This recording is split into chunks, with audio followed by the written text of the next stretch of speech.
Welcome to the store. Don't forget to subscribe, and support me. In the quiet, humble village of Farsdale, life moved slowly. Rolling hills dotted with thatched cottages stretched as far as the eye could see. Alan, a farmer's son, spent most of his days tending to his small plot of land, mending fences, and herding the few cattle his family owned. His hands were rough, his muscles lean and strong from the daily grind. Though his life was modest, Alan took pride in his work, and in the village that had been his home for as long as he could remember, but on this particular day, the sky had turned dark and oppressive. Storm clouds gathered on the horizon, heavy with a sense of foreboding. Alan paused from his work, wiping the sweat from his brow with the back of his hand, and stared at the distant clouds. They didn't look natural. They didn't move with the wind, nor did they hold the promise of rain. No, this was something else. Something darker. Before he could dwell further on the strange clouds, the sound of hoofbeats echoed through the village. Alan's heart skipped as he saw a group of armored riders charging down the narrow dirt path, their horses kicking up dust as they galloped. At their head was Sir Gareth, a knight from the capital city, his silver armor gleaming in the dim light. The villagers gathered as Sir Gareth reined in his horse at the village square, his face grim beneath his helmet. "The Lich King is upon us." Sir Gareth's voice was hoarse from the ride. "His armies have breached the northern borders. Farsdale is in their path." Alan felt a cold chill run down his spine. The Lich King, a name whispered in legends and dark tales, a figure of unimaginable power and cruelty. It had been centuries since he last walked the earth, but now he had returned, bringing with him a horde of undead that devoured everything in its path. Villages, towns, even cities had fallen. The capital itself was preparing for war. "You must leave at once," Sir Gareth continued. "Gather your families, your children, head south to the capital. The king has ordered the evacuation of all border towns." Panic erupted. Families hurried to gather their belongings, while others stood frozen, unsure of what to do. Alan's mother, a frail woman with silver hair, clutched his arm tightly. "Alan, we must go," she whispered, her voice shaking. Alan nodded, but his eyes were drawn back to the horizon, to the dark, unnatural clouds creeping closer. "Go on, Ma. I'll help you pack. But there's something I need to check first." His mother's eyes widened in fear, but she didn't argue. She knew her son's stubborn streak all too well. "Be quick," she urged. Before hurrying back to their cottage, Alan left the square, his feet carrying him toward the forest at the edge of the village. His mind raced. The clouds, the sudden appearance of Sir Gareth, and the Lich King's army, it all felt like a sign.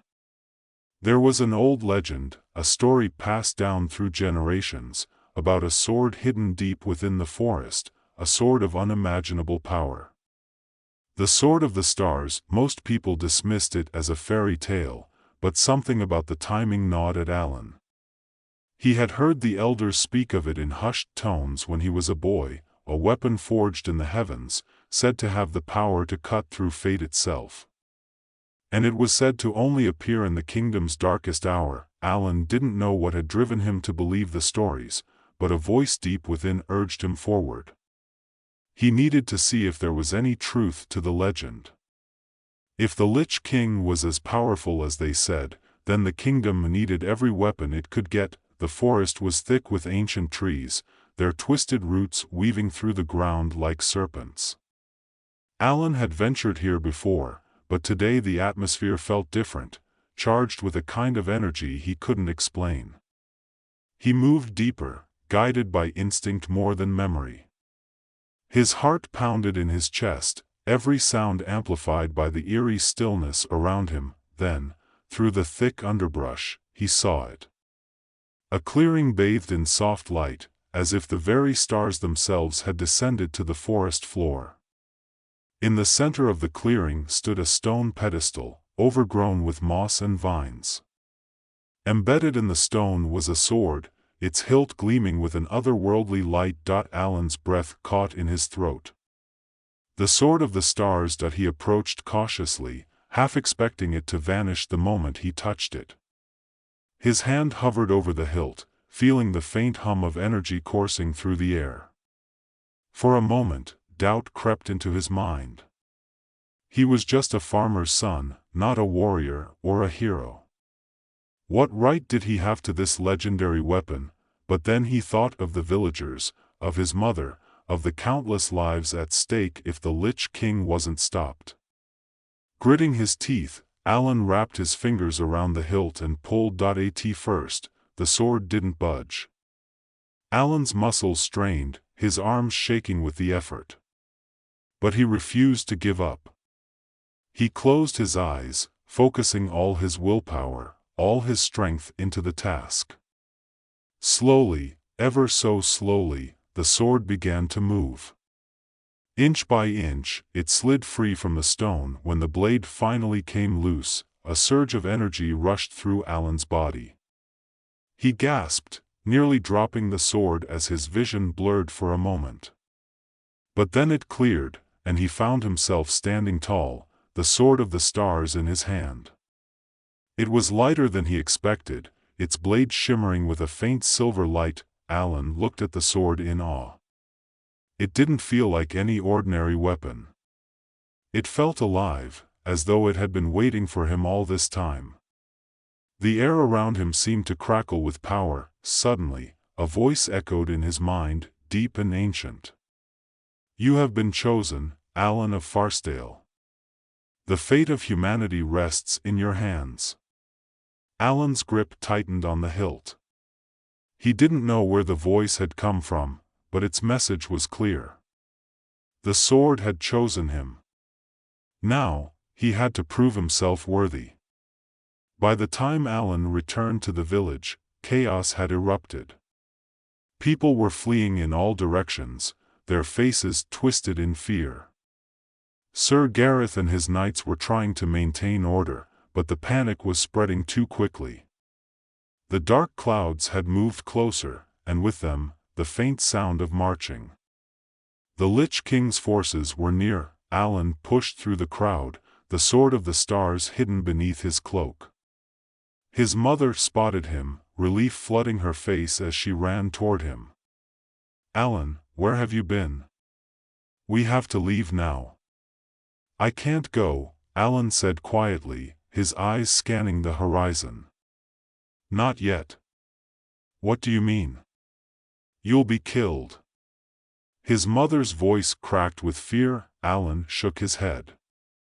"I found it, Ma. The sword of the stars. The legend is true. I have to stay and fight." His mother's face paled. "The sword? No, Alan. That's just a story. Please, don't do this." But Alan wasn't listening. His mind was already made up. The Lich King was coming, and he wouldn't run. Not while he had the power to make a difference. "I'll be all right," Alan said, trying to reassure her. "You go with the others. Get to safety. I'll find you when it's over." Before she could protest further, Alan turned and walked toward Sir Gareth, who was preparing his knights for battle. The knight's eyes narrowed as Alan approached. "You should be with the others, boy. This isn't a fight for farmers." "I'm not just a farmer anymore," Alan replied, pulling the sword from beneath his cloak. The moment the blade caught the light, Sir Gareth's expression changed. His eyes widened in disbelief as he recognized the weapon. "The sword of the stars," he whispered. "It can't be." "It is," Alan said firmly. "And I intend to use it." Sir Gareth hesitated for a moment, then nodded. There was no time to question fate. The Lich King's forces would be upon them soon, and every sword counted. The undead army arrived just as the last of the villagers were evacuating. Skeletal warriors marched in perfect formation, their eyes glowing with an eerie green light. Behind them were twisted creatures of nightmare, ghouls, wraiths, and abominations that defied description. At the head of the army was a figure clad in black armor, his face obscured by a skull-shaped helm. The Lich King himself, Alan, stood at the front of the human defenses, his heart pounding in his chest. The knights had taken up positions around the village, forming a protective line, but they were heavily outnumbered. Alan gripped the Sword of the Stars tightly, feeling its weight settle into his hand like it was an extension of himself. He wasn't a knight or a trained soldier, but the sword had chosen him, and now the fate of his people rested on his shoulders. Around him, the knights of Sir Gareth prepared for the onslaught. They wore heavy armor, their faces grim and determined as they watched the advancing undead army approach the village's outskirts. The Lich King's forces moved with chilling precision. The skeletal warriors made no sound as they marched, their armor clattering together like dry bones. Alan could see the twisted creatures in the ranks, wraiths with ghostly forms that seemed to flicker in and out of existence, and hulking abominations with twisted limbs and grotesque faces. The Lich King rode at the back, a towering figure clad in black, his eyes glowing with an unnatural, greenish light. Fear gripped Alan's heart as he faced the monstrous enemy, but the sword hummed in his hand, filling him with a calm sense of purpose. The human forces might be outnumbered, but they had something the undead didn't: will. It wasn't magic that would save them, but unity, courage, and the strength of their resolve. A low murmur of fear spread among the villagers who had stayed behind to defend their homes. Alan heard the whispering voices around him, the doubt in their words. Many were ready to flee, to run south to the capital and hope for safety. But Alan knew running wasn't an option. Not today. If the village fell, the undead would continue to march south, and there would be no safe haven. They had to stand their ground here. He stepped forward, his voice rising above the clamor. This is our home. We will not let it fall. His voice, though not loud, carried over the battlefield, ringing with a strength he hadn't realized he possessed. I know you're scared, but we fight today not with magic, but with our hearts. We are humans, and we are strong because we stand together. The Sword of the Stars has returned, not to a knight or a mage, but to one of us, a farmer. It means that every one of us has the power to make a difference. Alan raised the sword high, and the silver light of the blade seemed to shimmer, casting a faint glow across the faces of the defenders. For a moment, there was silence. Then, slowly, the murmurs of fear died down, replaced by a ripple of hope. Sir Gareth stepped beside him, his hand on his sword's hilt. He's right. Today, we fight not just for Farsdale, but for all of humanity. Stand with us, and we can stop the Lich King. The knights let out a cheer, their swords raised in unison. Behind them, the villagers who had stayed to fight began to gather makeshift weapons, pitchforks, axes, anything they could find. They stood beside the knights, shoulder to shoulder, united in a common cause. Alan felt the tension ease slightly in his chest. The odds were still against them, but they were no longer fighting alone. They were fighting as one. The Lich King's army drew closer, and Alan's grip tightened on the sword. The first wave of skeletal warriors broke into a sprint, charging toward the village's defenders with terrifying speed. The ground seemed to shake beneath the weight of the undead as they surged forward, weapons raised. The clash was brutal. Alan swung the Sword of the Stars with every ounce of strength he had, feeling the power of the blade hum through him as it cut through the enemy ranks. Each strike felt effortless, as though the sword guided his hand. The silver light from the blade seemed to burn the undead on contact, turning them to ash with a single blow. Around him, the knights fought fiercely, their swords and shields ringing out as they blocked and parried the blows from the skeletal soldiers. But the undead were relentless, their numbers overwhelming.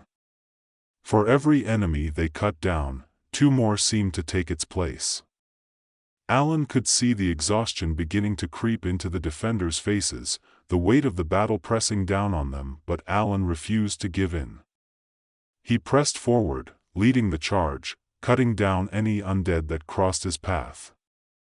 The sword seemed to react to his emotions, growing brighter with each surge of determination. He could feel the energy coursing through him, urging him to keep going, to keep fighting. Through the chaos of the battle, Alan caught sight of the Lich King, still seated atop his dark steed, watching from the rear of the battlefield. The Lich King's glowing eyes locked onto Alan, and for a brief moment, Alan felt an overwhelming sense of dread.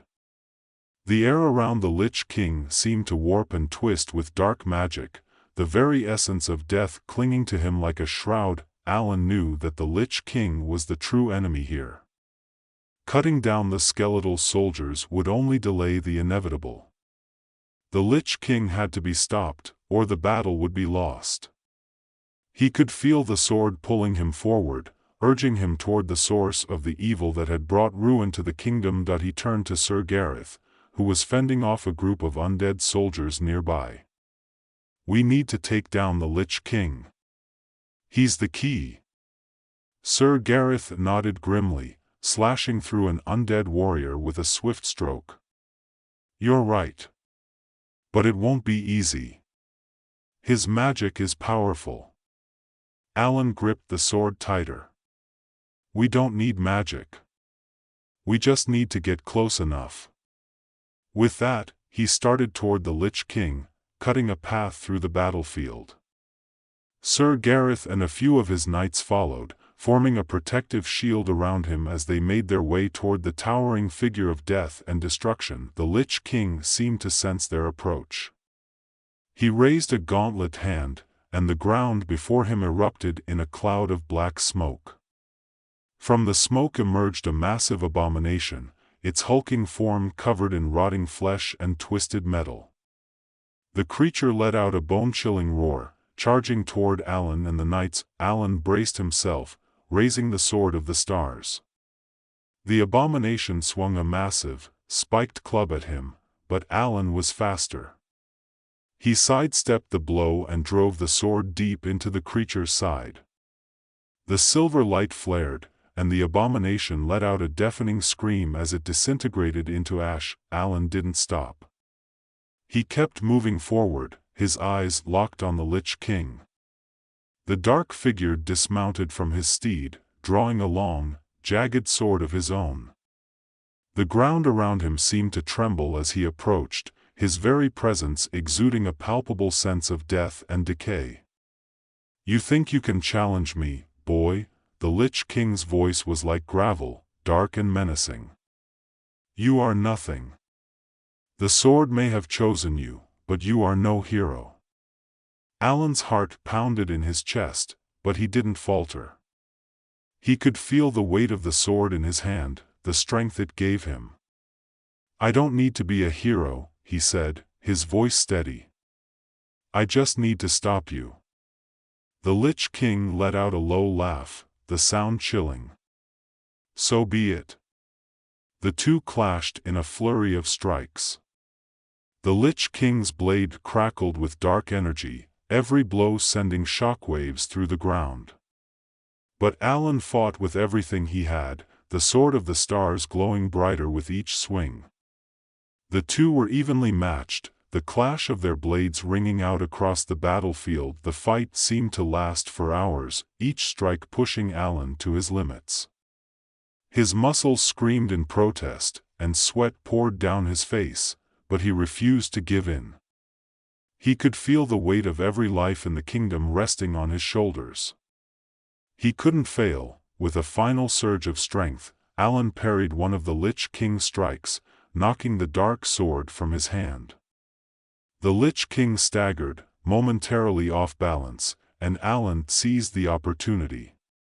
He drove the Sword of the Stars deep into the Lich King's chest. The dark figure let out a scream of rage and pain as the silver light of the sword engulfed him. The ground beneath them trembled as the Lich King's body began to disintegrate, the dark magic that had sustained him unraveling. In a final, desperate act, the Lich King reached out, his gauntlet hand grasping at the air as his body turned to ash, and then, it was over. The battlefield fell silent. The undead soldiers, no longer bound by the Lich King's magic, collapsed where they stood, lifeless once more. Alan stood in the center of the battlefield, the Sword of the Stars still glowing faintly in his hand. He looked around at the fallen, at the knights who had fought beside him, and at the village he had sworn to protect. The Lich King was defeated. The kingdom was safe, for now.